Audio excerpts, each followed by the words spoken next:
আসসালামু আলাইকুম ওরহমতুল্লাহি ওবরকাতুহু। বিডি পাওয়ারফুল আমালিয়াত চ্যানেল থেকে সবাইকে সালাম জানাই। আলহামদুলিল্লাহ, সবাই ভালো আছেন ইনশাআল্লাহ। তো আপনারা ভালো করে ভিডিওটা শুরু থেকে শেষ পর্যন্ত দেখবেন, এরপরে আপনারা আমল করবেন, তদবিরটা করবেন, ঠিক আছে?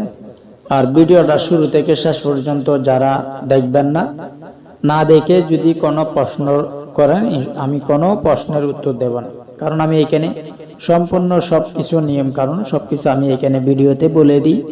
এরপরে কোনো উত্তর এখানে করার বা প্রশ্ন করার কোনো প্রয়োজন নাই। আমি এখানে আপনাদেরকে সবকিছু বলে দিতেছি, আপনারা ভালো করে ভিডিওটা দেখে এরপর মনোযোগ দিয়ে শুনবেন। এরপর নিয়ম কানুন আপনারা ভালো করে বুঝে শুনে নিজেরাই আমল বা তদবিরটা করবেন। তো ইনশাআল্লাহ ভিডিওটা শুরু থেকে শেষ পর্যন্ত দেখুন। আর যদি এখনো আমার চ্যানেলটা সাবস্ক্রাইব করে না থাকেন, অবশ্যই সাবস্ক্রাইব করে দিবেন। আজকের আমলের জন্য, আজকের তদবিরের জন্য আপনাদেরকে প্রয়োজন হবে শুধু একটি ইট।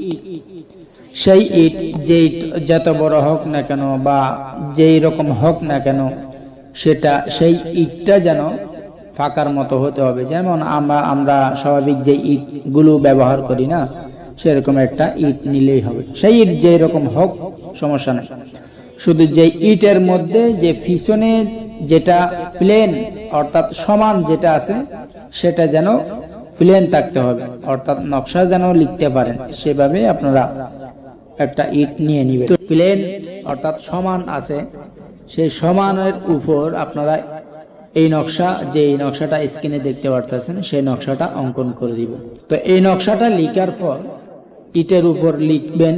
এই নকশাটা লেখার জন্য আপনাদেরকে মার্কার কলম, কালো কালির কলম বা জাফরান কালি বা লাল কলম, যে কোনো কলম দিয়ে আপনি এই নকশাটা ইটের উপর অঙ্কন করবেন। এরপর মাঝখানে যে ফালান বিন ফালান আলা হাব ফালান বিন তেফালান, অর্থাৎ ফার্স্টে আপনার নাম, আপনার মায়ের নাম, এরপর আলা হাব এটা দিয়ে আপনার যে যাকে ভালোবাসেন বা যার জন্য আপনি তদবিরটা করতেছেন তার নাম, তার মায়ের নামটা দিয়ে দিবেন।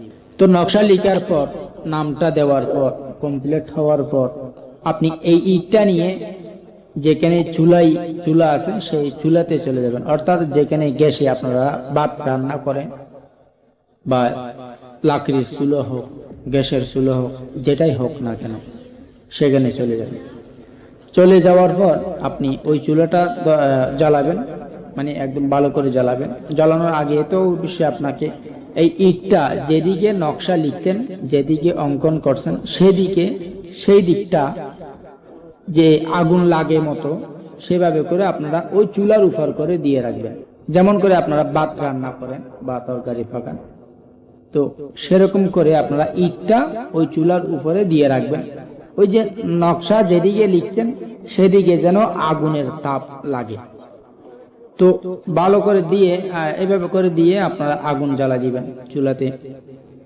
তো আগুন জ্বালা দিলে প্রায় 5 থেকে 10 মিনিটের মধ্যে ওই ইটটা যখন গরম হয়ে যাবে তখন ইটের থেকে আগুন বের হবে। ইনশাল্লাহ ইটের থেকে আগুন বের হলেই আপনি বুঝতে পারবেন যে আপনার ভালোবাসার মানুষ ইনশাল্লাহ আপনার জন্য খুব দ্রুত পাগল হয়ে চলে আসবে। সেটা আপনার প্রেমিকা হোক বা আপনার স্ত্রী হোক বা আপনার ছেলে হোক বা আপনার মেয়ে হোক, যেটা হোক না কেন, ছেলে মেয়ে সবাই এই তদবিরটা করতে পারবেন।